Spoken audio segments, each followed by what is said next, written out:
नमस्कार दोस्तों। आज हम पढ़ने जा रहे हैं कि जीरो ऑर्डर रिएक्शन की हाफ लाइफ पीरियड। हमने उस दिन क्या देखा था? जीरो ऑर्डर रिएक्शन देखा था। क्या देखा था? ज़ीरो ऑर्डर रिएक्शन, है ना।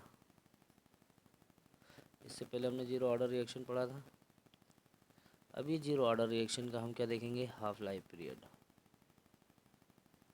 हाफ लाइफ पीरियड, ये चीज़ें हमको क्या करना है? डिस्कस करना है। तो आपको पता है फॉर जीरो ऑर्डर रिएक्शन के लिए हमारी जो इक्वेशन थी वो क्या थी? ए नोट इक्वल ए प्लस के टी। ठीक है, यही थी। अगर मैं इस इक्वेशन को इस तरीके से हम लिखते हैं, इस ए को इस साइड लेकर आए तो क्या हो जाता है? नेगेटिव में एंड के टी हो, उसी तरीके से हम लिखेंगे।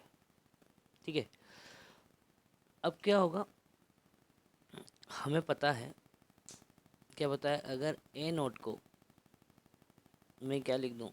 ए लिखूँ, और ए को हम क्या लिख सकते हैं? ए माइनस एक्स, ये लिख सकते हैं हम लोग, है ना। ए नोट को हमने ए क्या लिखा? ए लिखा। ए को हमने क्या लिखा? ए माइनस एक्स लिखा। लेकिन अगर हम किसकी बात कर रहे हैं? हाफ लाइफ पीरियड की बात कर रहे हैं। तो हाफ लाइफ पीरियड में क्या हो जाएगा? हमारा जो टाइम है वो टाइम हमारा क्या हो जाएगा? हाफ हो जाएगा। और जो इनिशियल कंसंट्रेशन है, जिसे हम ये बोल रहे हैं ए नोट है, जो ए है वो क्या हो जाएगा? वो भी हाफ हो जाएगा, ए अपन ए बाई टू।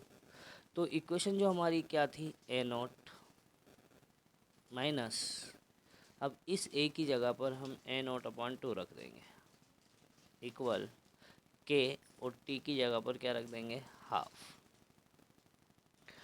तो अब इस टू का मल्टीप्लाई इस ए नोट में करेंगे तो क्या हो जाएगा? Two a naught minus a naught, ठीक है, अपॉन क्या आ जाएगा? टू, इक्वल हो जाएगा अपना क्या? के टी वन हाफ, है ना। अब वन हाफ होने के बाद देखो, टू ए नोट है और ये ए नोट है, तो ए नोट, ए की सिंगल ए नोट बचेगा, ए नोट अपॉन टू, इक्वल क्या आ जाएगा?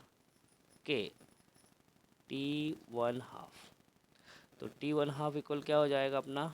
टी वन हाफ इक्वल ए नोट अपॉन टू के। इससे हमको क्या पता चलता है? आपने देखना कि जो हाफ लाइफ है ये हमारा कौन सी इक्वेशन हो जाती है? हाफ लाइफ पीरियड हो जाएगी। किसकी हो जाएगी? जीरो ऑर्डर रिएक्शन की। किसकी हो जाएगी? जीरो ऑर्डर रिएक्शन की। तो यहाँ पर देखिए, ये हाफ लाइफ जो होता है ना, अर्धायुकाल जिसकी हम बात कर रहे थे, ये अर्धायुकाल की बात हम करें, ये किसके डायरेक्टली प्रोपोर्शनल होता है? उसके कंसंट्रेशन के, है ना। कंसंट्रेशन के डायरेक्टली प्रोपोर्शनल होता है, क्योंकि बहुत बार एग्ज़ाम में पूछा जाता है कि जो कंसंट्रेशन है उसका डायरेक्टली प्रोपोर्शनल कौन होता है? हाफ लाइफ होता है। ठीक है, तो आज हमने क्या डिस्कस किया? हाफ लाइफ पीरियड के बारे में डिस्कस किया। किसकी half life period? Zero order की हाफ लाइफ पीरियड। तो आज के लिए इतना ही। Thank you very much.